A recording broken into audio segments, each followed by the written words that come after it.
Salut et bienvenue dans cette 6e vidéo de ma formation crypto gratuite. On vient de voir tous les critères importants pour choisir efficacement les cryptos sur lesquels investir.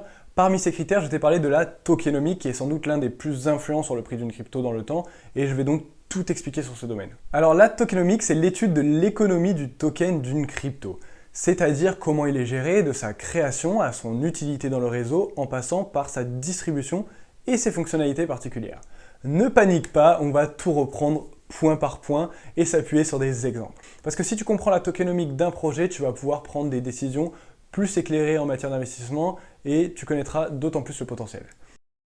Le premier aspect à prendre en compte, c'est la distribution des tokens. Il est important de savoir qui possède ces tokens, combien il y en a en circulation et combien de tokens seront créés à l'avenir. Les tokens avec une distribution équitable ont tendance à être plus attrayants pour les investisseurs puisqu'ils évitent une concentration excessive de pouvoir entre les mains de seulement quelques personnes ou de quelques institutions. Parce qu'il faut comprendre qu'un projet a souvent besoin d'argent pour se développer. Et pour trouver cet argent, il y a plusieurs possibilités. Dans le monde traditionnel, les entreprises peuvent faire des levées de fonds en vendant des parts de leur société.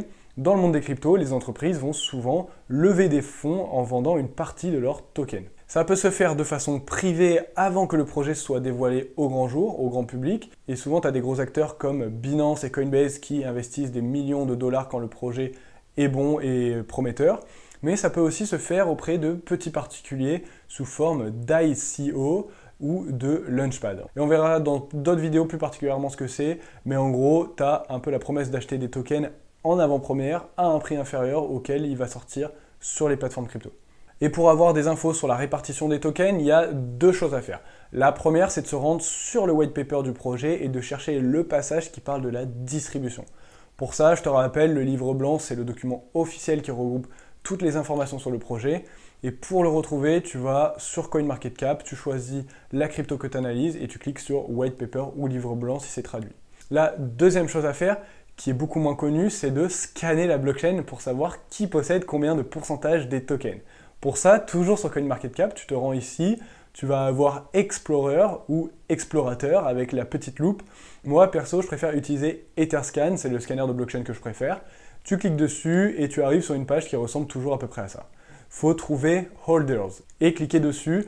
Et là, on va pouvoir voir toutes les adresses qui possèdent, par exemple, moi je choisis du Matic, donc toutes les adresses qui possèdent des Matic, le token de Polygon, et avec quelle répartition.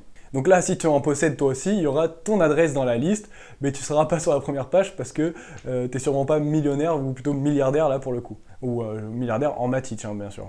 Donc là, pour le Matic, on voit que les 5 premières adresses, elles appartiennent au projet Polygon, dont une avec 38% des tokens, mais heureusement, c'est marqué POS Staking Contract. Ça veut dire qu'il s'agit sans doute de tokens déposés sur les smart contracts. Donc ça appartient pas totalement au projet. Ensuite, toutes les adresses qui possèdent des tokens Matic, que ce soit de Polygon, de grosses plateformes comme Binance ici, ou de gros portefeuilles, on voit que c'est jamais des sommes colossales qui pourraient mettre en péril le projet. Parce que là, s'il y avait une adresse inconnue d'un gars qui possède 10% de tous les tokens, ça voudrait dire qu'il possède l'équivalent d'1 milliard de dollars pour le coup, et donc il peut faire chuter le prix en 2-2 s'il décide de vendre. Et des fois, on a des projets où 2 à 3 personnes possèdent la moitié des tokens. Pour moi, c'est un red flag, un drapeau rouge, j'investis pas sur ces cryptos.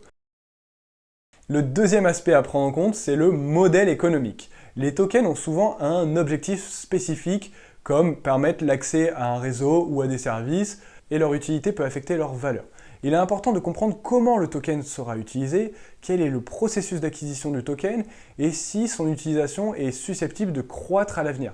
Par exemple, les tokens d'utilité sont utilisés pour accéder à des services spécifiques sur une plateforme ou des fonctionnalités dans un réseau. Si on prend l'exemple du BNB, le token de la crypto de la plateforme Binance, le modèle économique est intéressant par son utilité, parce que ce token, il permet, si on en possède, d'une part de réduire des frais de transaction sur la plateforme, d'autre part de bénéficier d'avantages intéressants comme l'accès à des launchpads et autres fonctionnalités avantageuses pour l'investisseur, mais aussi des récompenses de cashback plus élevé avec la carte bancaire de Binance. Donc le cashback, c'est une récompense en crypto à chaque achat effectué avec la carte. Donc forcément, tous ces avantages, ça donne envie aux utilisateurs Binance d'en posséder le plus possible, de BNB, et ça crée une pression acheteuse sur le token BNB. Toujours concernant le modèle économique, le troisième aspect que je regarde, c'est si le token est inflationniste ou déflationniste. Par exemple, toujours pour le BNB, il y a un système de burn qui a été instauré. Burn, ça veut dire brûler en français. Et comme son nom l'indique, il y a des tokens qui sont brûlés, qui sont définitivement retirés de la circulation. L'effet produit, c'est forcément une augmentation de la valeur et une augmentation de la rareté. Et d'ailleurs, si on regarde le graphique du BNB, on se rend compte que c'est une des cryptos qui connaît le moins de baisse depuis le bear market. Par contre, pour être totalement franc avec toi, j'ai récemment vendu tous mes BNB parce que Binance est dans le collimateur des régulateurs américains. Je pense que je les rachèterai sûrement parce que j'aime bien le BNB, mais je vais attendre juste que cette histoire se tasse un peu. Bon, sinon, contrairement au BNB, il y a des projets qui sont inflationnistes. Alors ça peut être une petite inflation avec une libération de tokens prévue pour les récompenses du staking. En général, dans ce cas-là, l'inflation est plutôt faible, en plus elle est nécessaire, mais elle peut être forte sur des projets qui promettent de gros rendements, alors il faut rester vigilant. Mais le pire, ce sont souvent les cryptos des exchanges décentralisés comme Uniswap, PancakeSwap ou même Maiar Exchange. Si on prend l'exemple de Maiar, c'est à peu près pareil sur toutes les autres plateformes. Le token, c'est le MEX et il sert à faire fonctionner la plateforme. C'est-à-dire que sur les exchanges décentralisés, il faut de la liquidité pour que ça puisse fonctionner. Et cette liquidité, elle est apportée par des utilisateurs qui se voient récompensés en crypto, par exemple en token MEX sur la plateforme Maiar. D'ailleurs, petit point, mais cette plateforme s'est renommée et s'appelle maintenant X Exchange. Bref, ce système de liquidité, pareil, on verra ça plus tard dans la formation parce que c'est intéressant de savoir comment ça fonctionne pour générer de bons rendements. Mais là, ce qu'il faut retenir, c'est que le token de la plateforme, il est distribué en grande quantité pour récompenser les utilisateurs. Donc forcément, le projet a besoin de beaucoup de tokens et d'une grosse inflation pour parvenir à récompenser tout le monde. Il suffit juste de regarder le graphique du MEX pour comprendre ce phénomène. Donc d'un point de vue investissement, et j'insiste sur le terme investissement, il faut fuir, selon moi, ces projets trop inflationnistes ou alors il faut adopter une stratégie à court ou long terme bien réfléchie.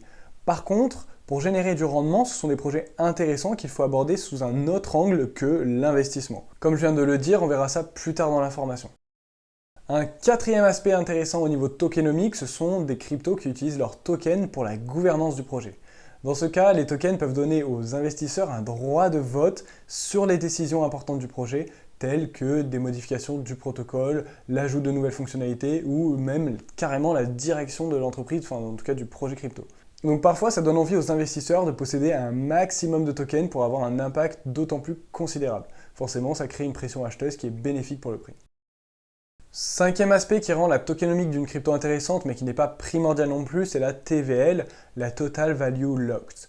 En français, ça veut dire valeur totale bloquée. En gros, ça correspond au nombre de tokens qui sont bloqués dans des smart contracts ou des protocoles et qui ne peuvent pas être retirés instantanément par leurs propriétaires. Forcément, si tu as 80% des tokens qui sont bloqués comme ça, il va y avoir beaucoup moins de vendeurs disponibles et le prix va pouvoir monter beaucoup plus facilement vu qu'il y aura potentiellement des acheteurs pour très peu de vendeurs. Et à l'inverse, quand le prix aura bien monté, il y a beaucoup moins de chances qu'il chute fortement vu que la plupart des tokens sont bloqués. Mais j'insiste sur la prudence à avoir dans ce cas-là, parce que si la TVL est très élevée mais que les tokens sont débloquables en 24 heures ou en peu de temps, alors la TVL n'a pas vraiment de réelle importance vu que tout le monde va pouvoir débloquer rapidement ces tokens pour les vendre si besoin. Donc attention avec la TVL, c'est intéressant si les tokens sont bloqués plusieurs mois, plusieurs années, etc. D'ailleurs, petit tips, mais si tu veux connaître la TVL d'une crypto, tu peux la retrouver sur Défi Lama, je te mets le lien en description. Bon voilà pour la tokenomique. Je rappelle qu'il y a un lexique avec les définitions de tout le vocabulaire crypto qui est à télécharger sur mon site yanpelnar.com. Il y a deux choix, soit gratuitement, soit à 5 €. Le contenu est le même, juste la version à 5 €, c'est pour soutenir les centaines d'heures fournies pour cette formation 100% gratuite que j'ai créée et que j'aurais aimé moi aussi avoir à mes tout débuts. Et petit bonus pour ceux qui prennent la version à 5 €, j'ai créé un groupe Insta privé dans lequel on peut s'entraider, échanger, partager et s'informer entre investisseurs crypto. Et je te remercie d'avoir visionné cette vidéo et de suivre cette formation crypto gratuite. Si tu veux me remercier, pense à lâcher un like et tu peux poser n'importe quelle question en commentaire. Il ne faut surtout pas rester avec des doutes, je compte sur tout le monde pour s'entraider. Prochaine vidéo, je t'explique la différence entre les plateformes crypto centralisées et décentralisées. Puis je te donne les avantages et les inconvénients de 9 plateformes d'échange crypto centralisées et avec mon classement et mon utilisation pour chacune d'elles. Merci, ciao!